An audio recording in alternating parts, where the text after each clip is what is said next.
Namaste and welcome to Chit Chat with Himani. Today's episode is sponsored by Hari's Pest Control. Our production partner is Mero Afno Production and our printing partner is Print, Shape and Shift. Today I'm here with the first ever Nepali aerospace engineer in Australia. He has a military family background and he was raised in a very disciplined household. Please welcome the intelligent Rikesh Sunwar. Hello, Himani. Hi. Thank you for inviting me to Thank your you podcast. for coming. I'm really excited about this. Me too. Can you start off by telling us a bit about yourself? Yeah, sure. So, my name is Rikesh, as you know, but my colleagues and my friends call me Rick. My family calls me Ricky, so I go by a few names. I'm a Nepali Australian, and I've got my family with me. My parents have my wife and a 7-year-old daughter.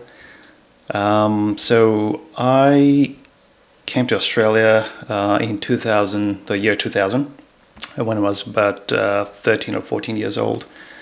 And prior to that, I have been in a few countries, mainly around Southeast Asia, so Brunei, Hong Kong, Nepal, so that's where I've spent most of my early childhood.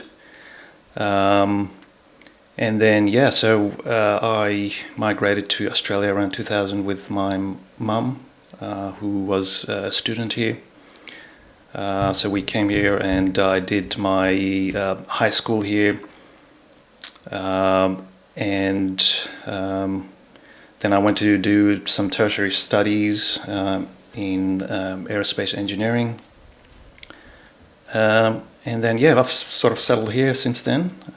But thanks for the warm introduction. As you've sort of pointed out, my profession is an aerospace engineering officer in the Royal Australian Air Force, which you know what Air Force is now that you've been to the Richmond air show, right? Yeah. So that's my life in a very short summary.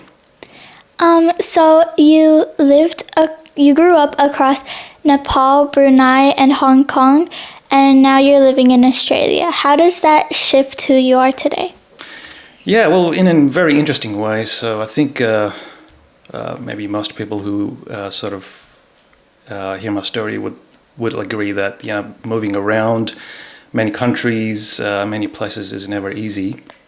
But look, I will probably say that I've had a lot of fond memories from growing up in many different countries. I've got to experience the culture there. I've met friends there. There was some challenges with that, with moving around, not being in the one school, not having long-lasting friends. And it's always tough when you're a young kid. But I've really enjoyed that. And I think in general, it just has given me a really good appreciation of the different cultures. Some of the cultures in those countries are not too dissimilar to the Nepali culture or even Australian culture. It's really given me to see the really positive sides of those different cultures. I guess I would probably say that I'm appreciative of the strength that culturally diverse society like Australia can make an impact to country like Australia. So that's what I would say. Do you remember a specific moment that you had in your childhood? If I was to think about my early childhood, there's quite a lot of like I said, it was quite a fond childhood. I didn't sort of mention this in my intro, but my dad was a British Gurkha. Okay, so it's for those people who don't know British Gurkha, it's it's a part of the British Army, and they recruit soldiers from Nepal, mainly from Pokhara and all that, those regions, and they basically go and serve for the crown, which is England and the Commonwealth.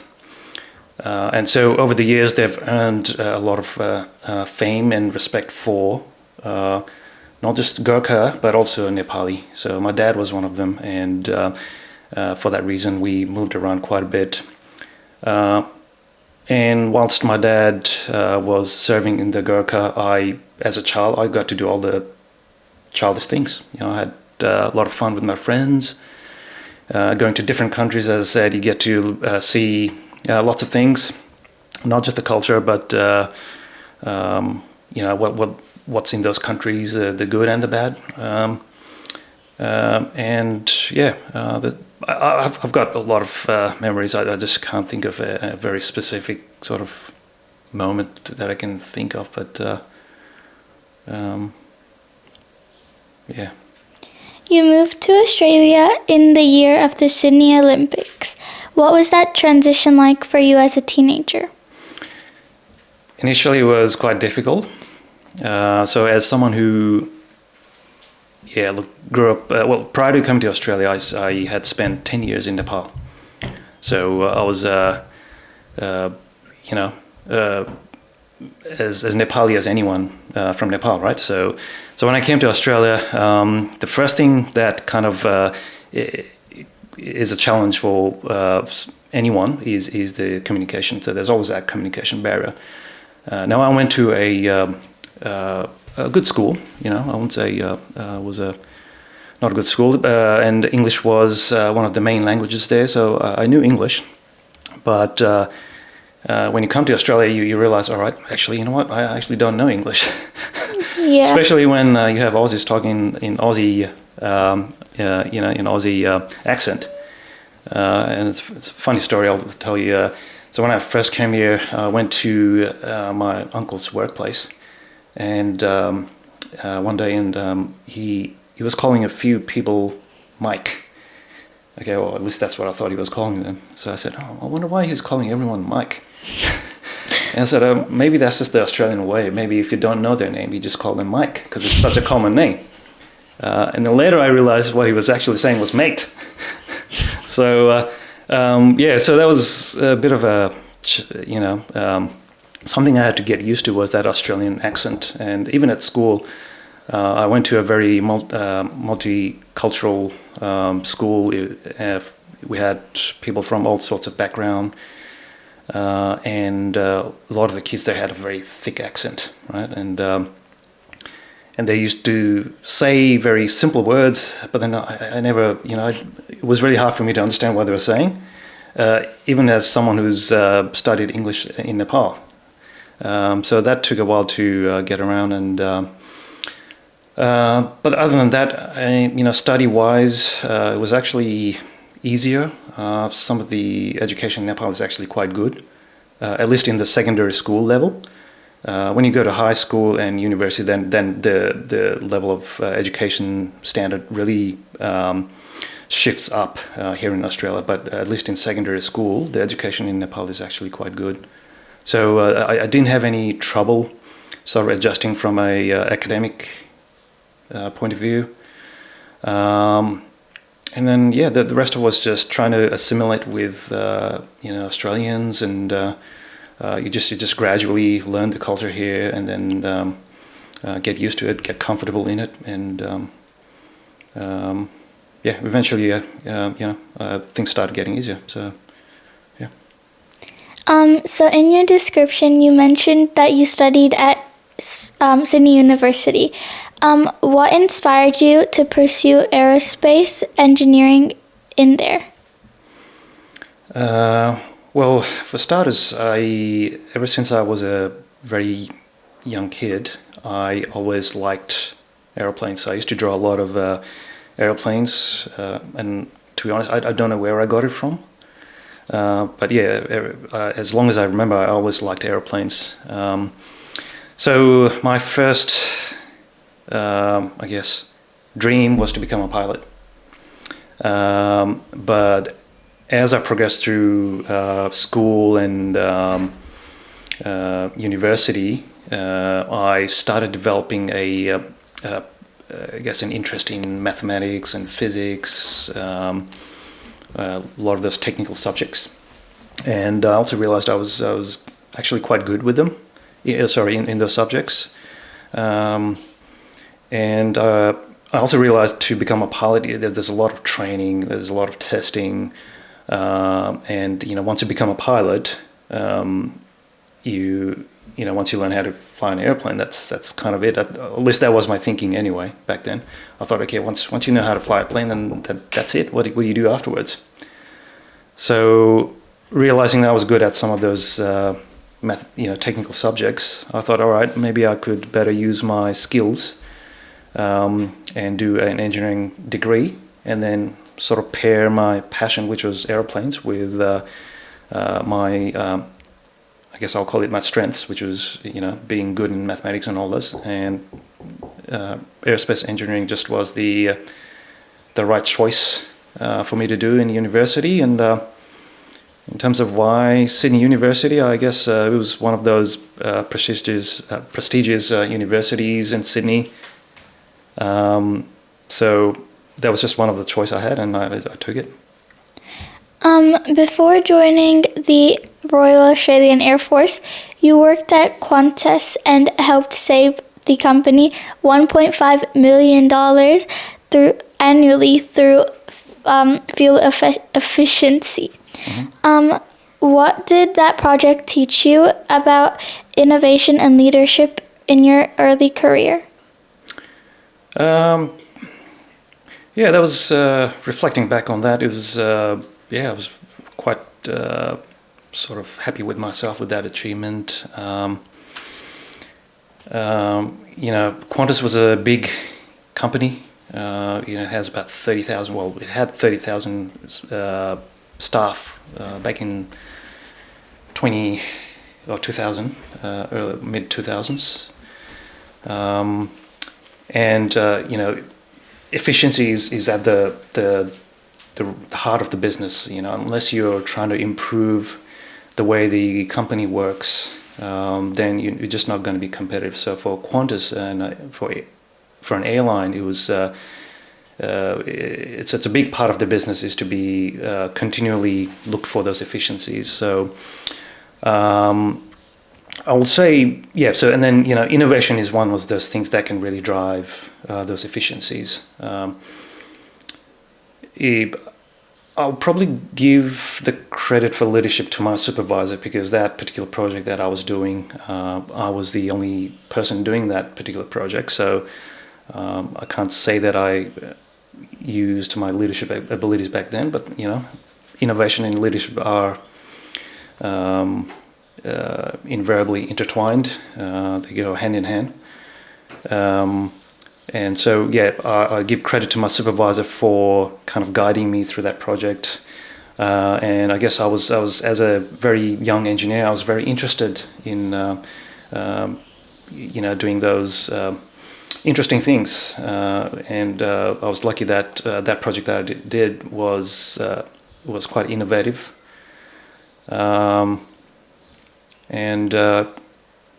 It's one of those achievements that I'm actually quite proud of. Yeah. Another thing you should be really proud of is being the first Nepali to join the Royal Australian Air Force. What did that achievement mean to you personally and culturally? Look, personally, I would say it doesn't really strike me much. I mean, there's always someone who's going to be the first one for everything, right? And to be honest, I don't really think was really a big personal achievement, at least in my own view, in my own opinion. And especially because I never that was never my ambition. My ambition was never to be the first Nepali in joining the Air Force or whatever.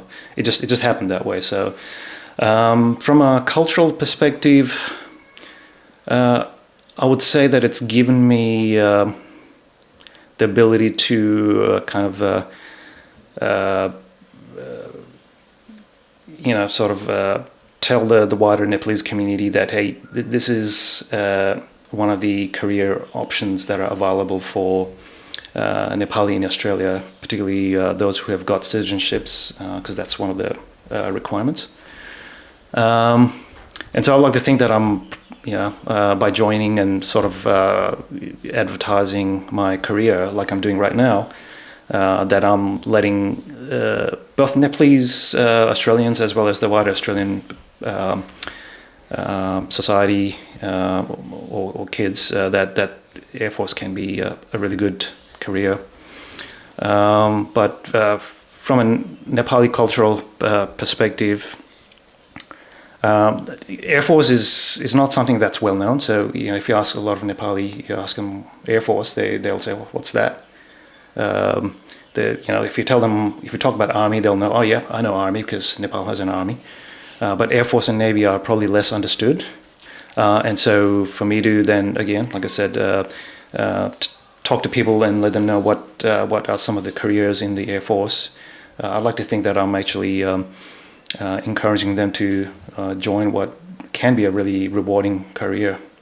But then on the other side, with my colleagues in Air Force, they see me as a Nepali, and they haven't come across many Nepalis in the Air Force. There's a few of us now, not many, just a few. And so I'm able to talk about my culture.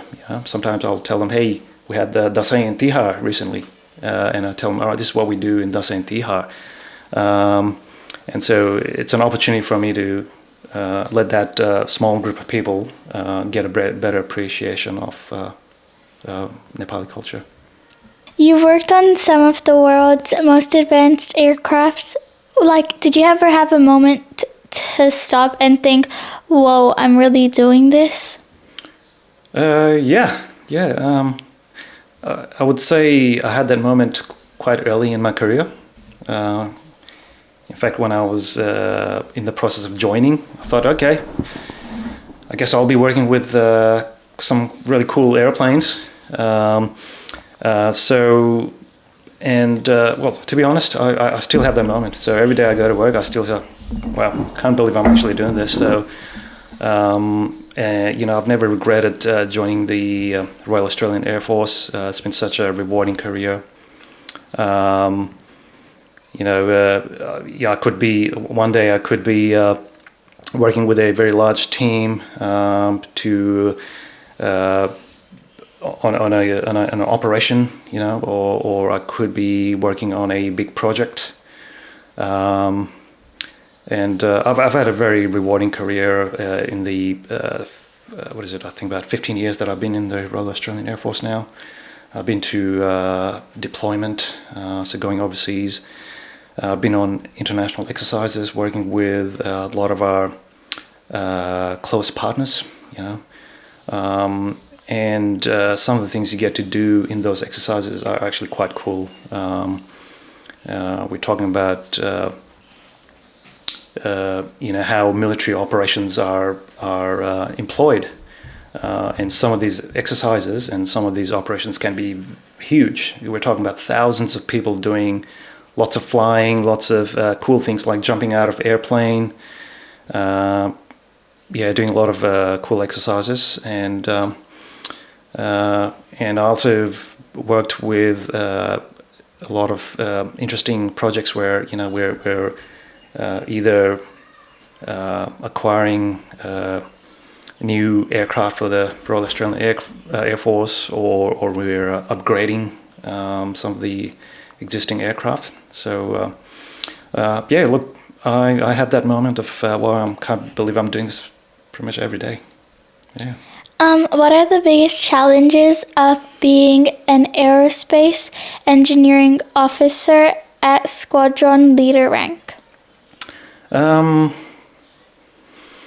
So I would say that it's trying to be jack of all trades. I don't know if you've heard that, jack of all trades. It's like trying to be good at everything.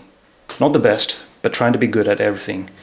And that's what's expected as an officer in not just Royal Australian Air Force, but in the defence. As a leader, you're expected to be good at kind of everything. So as someone who's got a background in a very niche technical area, which is aerospace engineering, to then expand my horizons to be able to do command and lead people, to understand how finance works, to understand how logistics works, how contract management works, all those different parts of how the Defence Force employs capability. We have to constantly upskill ourselves to get to that stage. So, and when you get to the rank of a squadron leader, which is like a major in the army, it becomes more challenging. So you take on more and more responsibility. So I would say, trying to be good at everything is probably the big challenge. How does engineering and leadership intersect in the Royal Australian Air Force, and how have you developed in both areas over the years? So I think most of the roles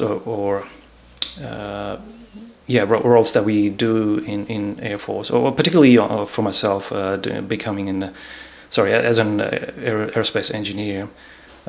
It's not the technical engineering. Like we do a little bit of that, but it's also leadership and management. As I said before, we have to be good at a range of things. So leadership and the technical skills are pretty much intertwined on pretty much day-to-day jobs that we do. And because of that very nature,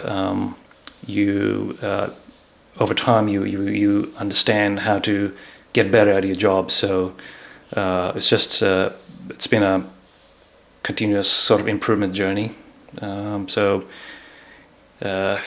year from now on, I would like to think that I'll be a better leader or a better engineer, and that's always what we try to do. And that's what matters really. It's trying to be better every day, right? Now it's not just trying to be best.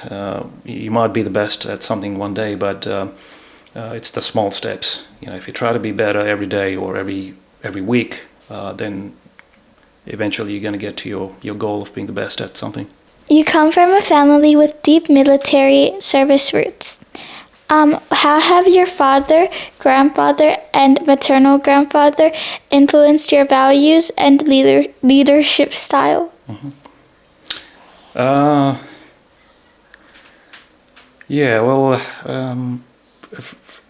First thing that comes to mind is discipline, right? So, and I think you said that in your introduction.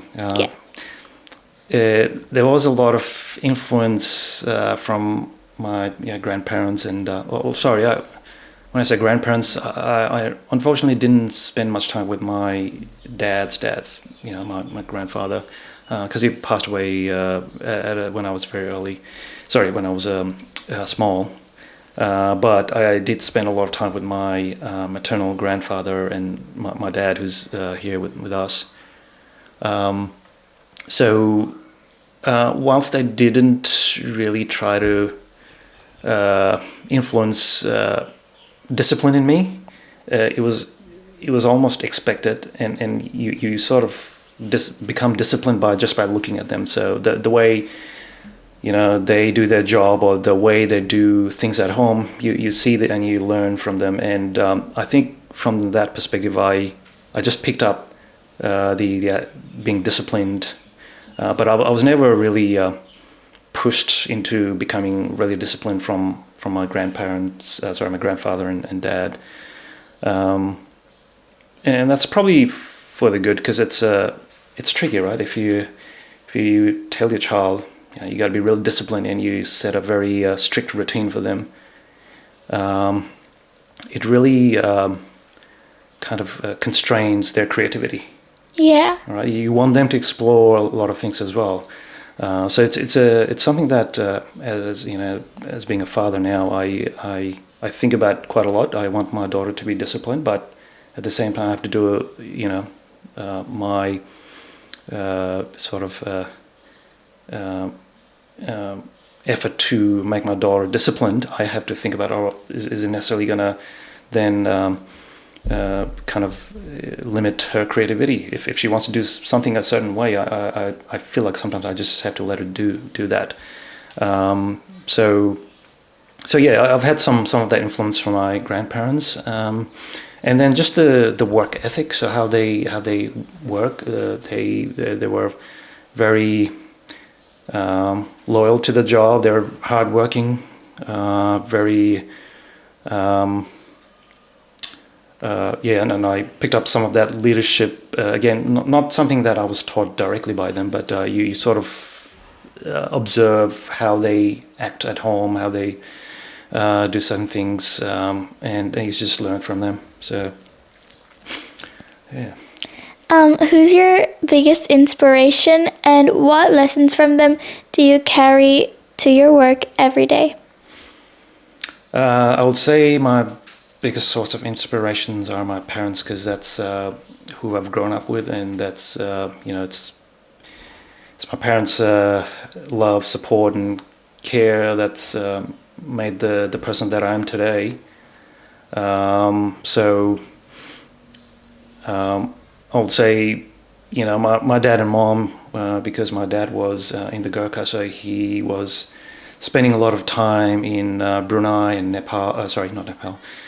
In Hong Kong, where sometimes my mom had to stay in Nepal, so they had to separate, and they made that sacrifice. And when I think about it, why did they do that? Well, it's for me, right? They were always trying to look for a better future for me. Dad had to work because he had to earn money to support me and my mom. Mom had to be with me to look after me. They worked really hard. They made those sacrifices. They look after me,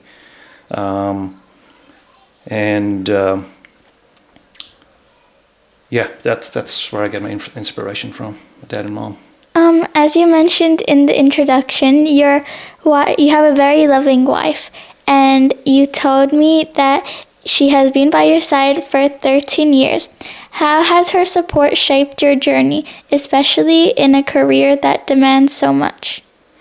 Yeah, that's a very good point there, Imani. I've been very lucky to have my wife, Sanju, with me for the last 13 years, and she's basically supported me quite a lot. These days, everyone wants to have a career, right? And fortunately for me, my wife was she understood that I had an important career, and she was willing to sacrifice her own career to try and support me. So that she does a lot of work at home. She looks after our daughter. I do that too, but she does a lot of work, and she has been very kind and supportive by not giving her own career as much priority as I have. So, and to be honest, without that, I probably could not have done as well as I have in my career. So, I'm always thankful for that. So, yeah. Yeah, she's very, very kind and beautiful. Yes, she is. Moving back to your family life, you're also a dad. How has fatherhood shaped who you are today? In a big way. I've loved my fatherhood. I love being with my daughter. I think I have grown a lot as a human, as an adult. As a father, we think that our job is to teach our children, right? But what I realized is that I'm actually learning probably more from my daughter than I am. And it's not because she's trying to teach me. It's through her own behavior, what she does, and how she reacts. And it's given me an opportunity to understand, the natural human behavior. Because what we do now, like even us speaking, okay, this is all. This is human nature, but this is artificial. This is something we've made, But if you want to understand the true natural human nature, I think you have to look at babies or kids. And I've found that really interesting. I've found that really rewarding, seeing my daughter grow. I've learned to become very patient. I've learned to become responsible because before being a father, I won't say I was irresponsible, but I'm more responsible now. Yeah. When you have to look after someone, and every day I'm learning, even helping her do her homework. A lot of things I learned, I realize now that I've forgotten them. Things like phonemes and graphemes. And I thought, you know what, I actually don't remember it. So I'm actually learning while I'm teaching my daughter, and that's been very rewarding. Yeah. Outside of your career, you're a hands-on fixer and a nature lover. What do activities like car repairs, renovations, or trekking give you that the Air Force can't? I will say that it probably gives me a bit of a break, a bit of time off. Because my work is quite demanding, as is most people's job, right? And sometimes you just want a bit of a break. You want to do something other than work. As exciting and rewarding my career is,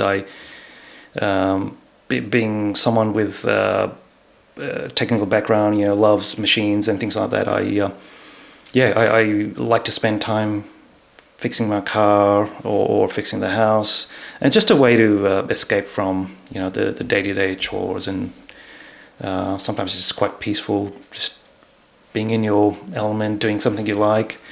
So just a bit of a time pass and a bit of relaxation is what I get from doing those things. Yeah. Where does your passion for environmental conservation come from? And how does it intersect with your background in aerospace? I would say that it has very little intersection with my career because most people would say that airplanes actually cause a lot of harm to the environment, because they burn fossil fuel, and a lot of carbon monoxide and things are exhausted from the airplane. But that doesn't mean that we stop flying, right? We have to fly. Yeah. And I'm sure you appreciate if you have to go on holidays or Nepal. If it wasn't for air travel, life would be very miserable, right? Yeah. There was a visit by a very famous person, and her name was Princess Diana. Princess Diana? Yes. Do you know her? Yeah, I know her. Yeah. She's so popular. Yeah. Yes. It's sad that she's not with us anymore, but a lot of people liked her, for the person she was, kind, loving. She was always doing a lot of charity work, and that's why people really loved her, right? And she was in Hong Kong, and I can't remember why we were there, but she was there, and I was in the big crowd. I was a small boy. I think I was around not even 10 years old, and she came around. She was interacting with the crowd, and I happened to be there, and I happened to shake her hand. I took a photo with her, with my mom, and that was a very special moment. To say that I've met someone who's a very, not just a popular person, but a very good person. And also, this is not something that I remember in my childhood, but even my dad, when he was in the British Gurkha, he met with Prince Charles back then, now King Charles. Many times he had official functions with him. So when I go through our photo albums, I see some of these photos, and I thought, wow, that's so special. Seeing the royals, because especially for us, because we have the military ties with the crown. It was a very special moment to see them. Yeah, so that was my special moments from when I was young. Yeah. What about yourself, Himani? Do you have any special moments? When I was young, I remember that I was like really like sassy and stuff, and I was really dramatic, and my mom. I can't see that in you. My mom, she used to take pictures of videos of me. And I remember one time I went to a party with my mom and my dad was still at work, and we were like at the train station, and I was wearing this really bright pink dress, and then I was like, "Daddy, I love you. Come home soon. Oh, wow. I miss you." Yeah. And then like there's so many other videos, and like looking back at it, it's like really like cute. That's very special. Yeah. So where was your dad going? I forgot, but all I remember was that he was like either at work or somewhere. But like, yeah. Mm-hmm. So do you, sometimes when you're not happy with dad, do you reflect on that memory to think, hey, you know what? Maybe I should patch things up with my dad again. No. No? Okay. fair enough. Okay. Yeah. Okay. Okay. Can I ask you some questions, Imani? Mm-hmm. I've never done a podcast, so this is my first time, and you've done a brilliant job, but I feel like I haven't done a good job. No, you've done really good. Because I need to be asking you questions as well. I would really like to know something about podcast, actually. When did you start podcast, and what made you interested in doing podcast? So I started last year. It was like basically my uncle, he was like thinking of doing a podcast. Mm-hmm. So in his like house, when we went there, I saw the setup and stuff, and then me and my sister, we were just like role playing, and my mom saw it and she was like, oh my god, like she thought I had like a lot of potential. So she like did all of this for me, and now I have a podcast. Yeah, that's great. That's great, and I think you're doing a really good job, by the way. Can't imagine it being easy when your age. You're about 13 or so? Yeah. I can't imagine it being easy doing something like that at that age. And also like this is quite good, right? I was from a generation where my parents and even myself, we think that careers are always supposed to be about becoming a doctor or an engineer or whatever, but that's not what it is. It's about doing what you really like, and if you really like doing this stuff, which I think you're doing a brilliant job, just the whole setup and how you run your podcast, it's quite good. It's amazing. So hats off to you for doing something that's outside of the ordinary, and doing something that you like. So yeah, good on you. Thank you. Okay, so now we're starting the fun part, which I'm going to be asking you 3 questions, and everyone that you get right, you get to pick one of these mystery cards. Oh, wow. Yeah. Wow. So hopefully you get these correct. Mm-hmm. Okay, I'll try my best. The first question is, what is the biggest hidden engineering flex on a modern aircraft that people would never notice? Okay, so flex is a bit of a slang language for elasticity. So elasticity is bending. All right. So if you haven't already done that, Himani, if you're the kind of person that likes to sit on the window side on an airplane, you can always look out the window and look at the wings. And what you'll find is that the position of the wing when the aircraft is on the ground is much lower. But when it flies, you will see the wing bend so high up that the tip of the wing goes quite up. So, at the ground, you'll be looking at the wing like down in this angle. But when the aircraft flies, you might be looking at that angle. So it just gives you an idea that the wing actually flexes so much.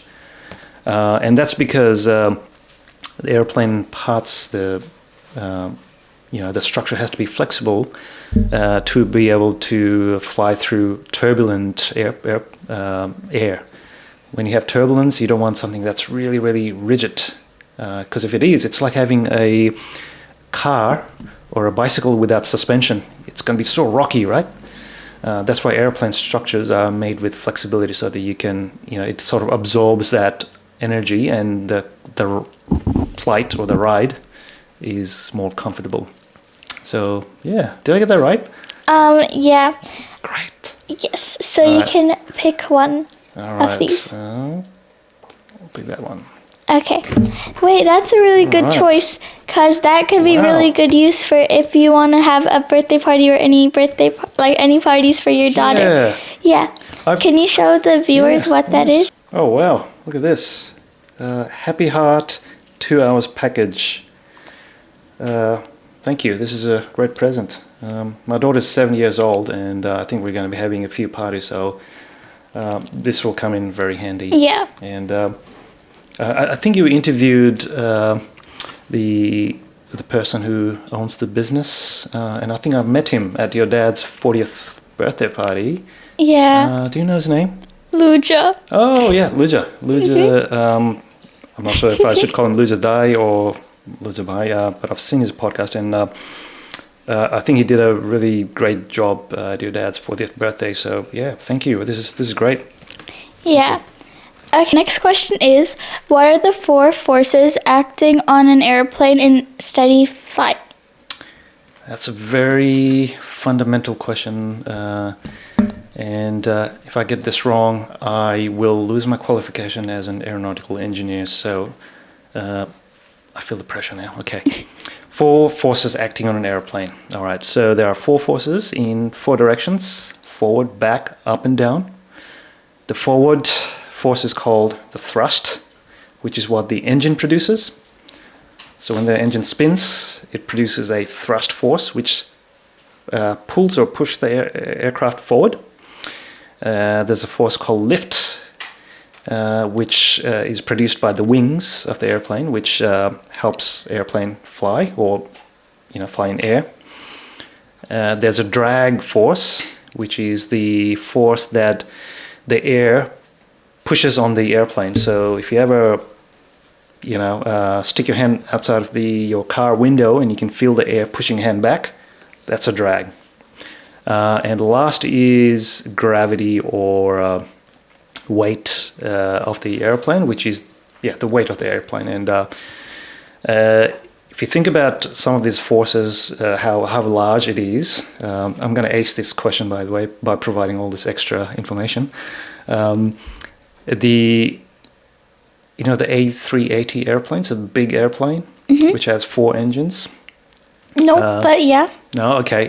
It's a big airplane. Okay, so if you go to the airport, you'll see it. It weighs, I think, around about 300 tons. So 300,000 kilograms.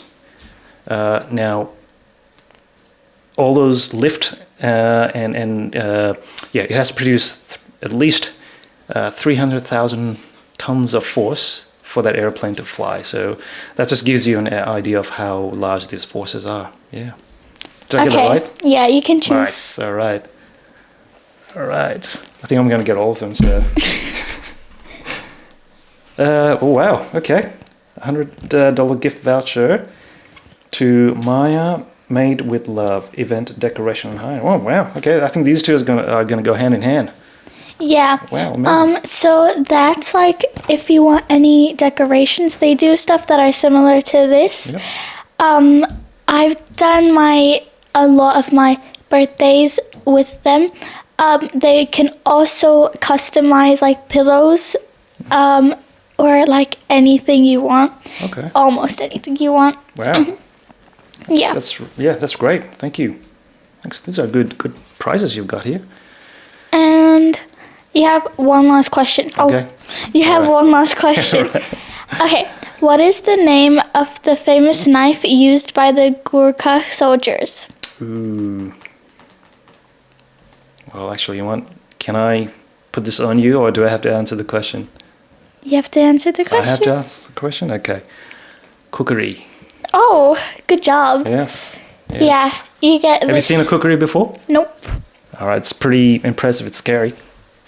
Yeah. I didn't even know what a Gurkha was until this day. No way. Really? Yeah. All right. Another $100 gift voucher from Glam by Anise.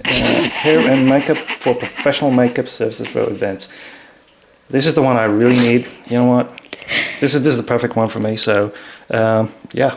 I've been dying to get some awesome makeup. So next time I come on your podcast, I will make sure I utilize this, and I'm all glammed up for your podcast. Thank you. You're welcome. And I have 3 more things. Okay. So. Yep. If it comes, these are the 2 main. Okay, so this is like our main sponsor. Oh, all right.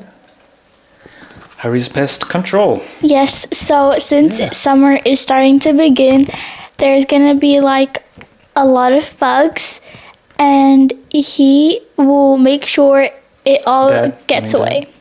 Yes. Yes, this is good. Yeah, we really need this, and I'm gonna call your dad. That's your dad's number? Yeah. Nice. All right, I'm gonna put that in my speed dial.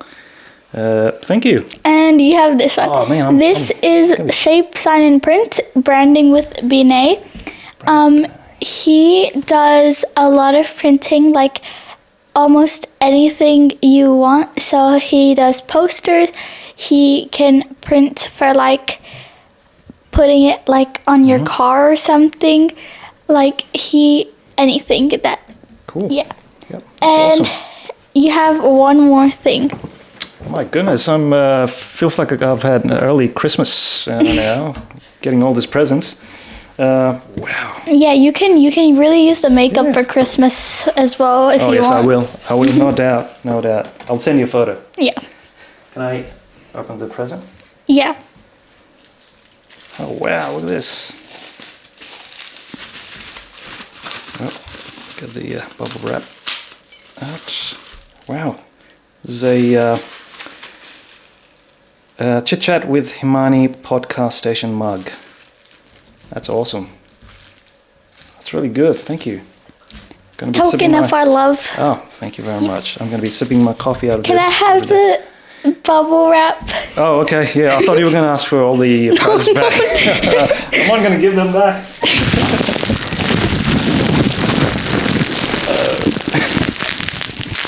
That's a nice sound. Thanks. Thank you so much, Imani. You're welcome. You didn't have to do this, but I really appreciate it. So now we have reached the end of the podcast. Before we finish this off, can I ask a few questions to you? Again, like I said, I haven't done many podcasts, so I should have asked you some questions along the way, but I didn't. But I would very much like to ask you a few questions. So I've talked a little bit about Air Force, and you've had a very small taste of what Air Force could be like, or what a career could be like in the Air Force. I won't give too much, but can you tell me what that experience was, and what did you like about that experience? That experience was like really fun, and really unique. It was like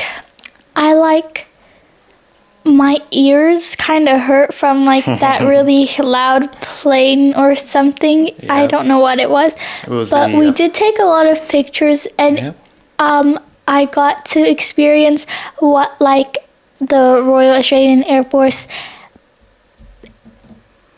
planes were like. Yep. So I think so. You went to the Richmond Open Day, which was the Richmond Air Force Base, where it was open to the public, and you, your sister, and mom were there. And from memory, I think you went inside a C-130 Hercules airplane. I think you took some pictures there. And that loud airplane that you're talking about, that was the F-35 Lightning aircraft, which is it's a 5th generation aircraft. It's very advanced, very cool. But I get that it was too loud, and for children with sensitive ears, it hurts her ears. My daughter complained a lot that her ears were hurting. So yeah, it's you have to be careful. You have to put one of these ear muffs on. Yeah. Yeah. So yeah, did you apart from being the airplane being loud, did you think it was cool or? Yeah, I thought it was really cool. Yeah, all the maneuvers and And my favorite part about that place was probably the food. Oh, okay. Love the food. Well, to let you know, one of the career options in Air Force is cooks. People can join as cooks, and you can make some food. Yeah, I think that will definitely be me. We'll rock up to the RAF cooking up some food. Yeah, all right. Well, so with that then, would you ever consider a career in the Royal Australian Air Force? I think it's cool and all. Honest. I think it's cool, but no. Okay, that's cool. Yeah, but I think it's really cool. Yeah.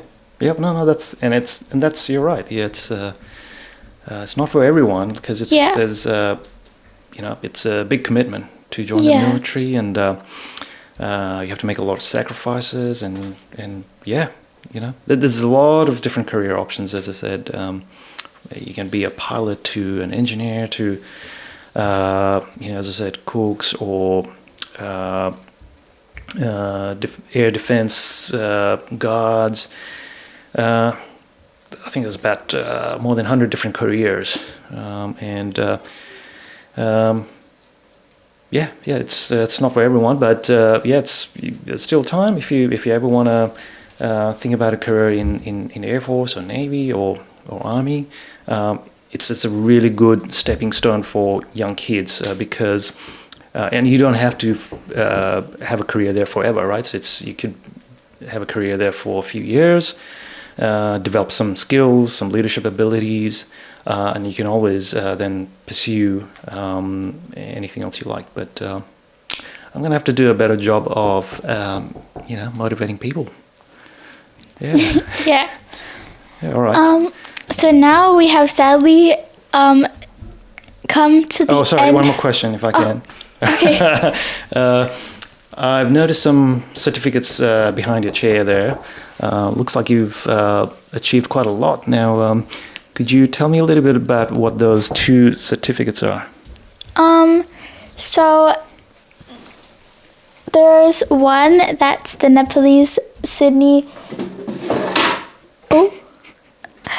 So this one is these were like when I was younger and I was doing like Nepali dancing. Oh, right. I think this was in Nepali New Year, and me and like a bunch of other people, we were doing like dancing, and this is just like a certificate of appreciation. Okay, so what kind of dance? Just a traditional Nepali dance? Yeah, just a traditional Nepali dance. And all right. Careful. Oh, yeah. This one, what is this one actually? wait, I was 5 in this. And actually, no, I was 4 and I was going to be 5. Okay. And this one is for teach. Teach. Oh yeah, Teeds. I know Teeds. Yeah. Yeah. Yeah. We were like dancing for teach. Okay. Yeah. When I was younger, I did a lot of Nepali dancing, like in honor to like show our culture. Mm-hmm. Yeah. Oh wow. So you must be very good at dancing. Yeah. Wow. Okay.